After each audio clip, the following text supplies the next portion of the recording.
વિસાવદર પેટા ચૂંટણીને લઈને આજે વિસાવદર મત ક્ષેત્રના અનેક ગામોના નગરજનોને, ખાસ કરીને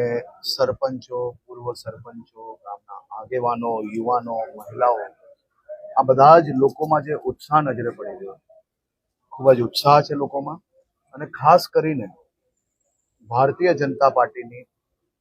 કેન્દ્ર સરકાર,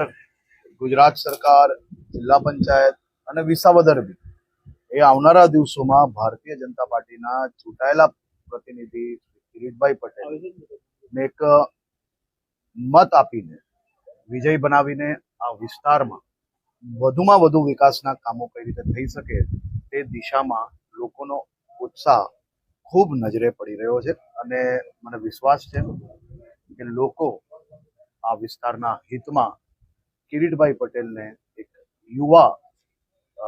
કાર્યકર્તાને, એક યુવા નેતૃત્વને આ વિસ્તારમાંથી જીતાડીને રાજ્યમાં વધુમાં વધુ વિકાસ આ વિસ્તાર સુધી પહોંચી શકે તે દિશામાં આગળ વધી રહ્યા છે.